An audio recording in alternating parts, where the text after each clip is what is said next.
தொழில் ஆகச்சிறந்த வளர்ச்சி. அடுத்த கட்டத்த நோக்கி உங்களுடைய வளர்ச்சி இருக்கும். அதுலயும் கூட்டுத் தொழில், தனித்த தொழிலும் மிக சிறப்பு. கூட்டுத் தொழில் இருக்கிறவங்களுக்கு அது இன்னும் ஒரு படி கூடுதல் சிறப்பு. இவருடைய ஷேர் இன்கிரீஸ் ஆகும். அசையா சொத்துக்களை சேர்க்கிறதுக்கு இது சிறப்பான காலகட்டம். அவங்க தகுதிக்கு ஏற்ப என்னென்ன கிடைக்குமோ அது ஒரு நிலையான சொத்தாகவும், நிலைத்த சொத்தாகவும் இவங்க கையிலேயே நிக்கும். கல்வியில நல்ல மேன்மை பெறுகிற காலகட்டம். பிள்ளைங்களுக்கு ஸ்டூடண்ட்ஸுக்கு, பாத்தீங்கன்னா ஸ்டூடண்ட்ஸுக்கு முதியோர்களுக்கு இவங்களுக்கெல்லாம். எல்லாருக்குமே சிறப்பா இருக்கு. இந்த காலகட்டம் இவங்களுக்கு அவங்களுக்குன்னு கிடையாதுங்க.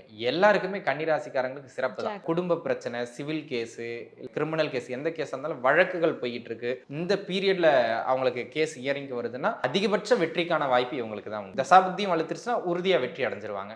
இந்த காலகட்டத்தில் இப்போ எலெக்ஷன் வேற வருது, தேர்தல் எல்லாம் நிக்கிறாங்க. வலிமையான அமைப்புகள் இந்த காலகட்டத்தில் வெற்றிக்கான அமைப்புகள்ல உண்டு. ஏன்னா மக்கள் பலம் கிடைக்கக்கூடிய 7ஆம் இடத்துல சனி திக்வலு பெற்று வலிமையா நிற்கிறார். 6ஆம் அதிபதி வலுத்து 6ஆம் இடமும் வலுவாரு. அப்ப வெற்றியை தடுக்க முடியாது அப்படிங்கிறது ஒரு அமைப்பு. அட என்னடா பக்கத்தூர்லயே வைத்தியரை வச்சு நான் உலகம் ஃபுல்லால சுத்திட்டு இருந்தேன் அப்படின்னு இவ்வளவு பெருசா எதிர்பார்த்தா சப்புன்னு முடிஞ்சிருச்சு சிம்பிள் அப்படிங்கிற ஒரு உங்களுடைய உடல்நல தொந்தரவுகளுக்கு எளிமையான மருந்துகள் கை கொடுக்கும். தீவிர சிகிச்சையிலிருந்து சிகிச்சைக்கு மாற்றப்பட்டார், அதுல இருந்து நார்மலைட்டர் அப்படிங்கிற மாதிரி தீவிரமான உடல்நல தொந்தரவு உடல்நல தொந்தரவா குறைஞ்சிடும். சனியின் பார்வை இருக்கிறதுனால அது கம்ப்ளீட்டா ஜீரோ ஆகாது.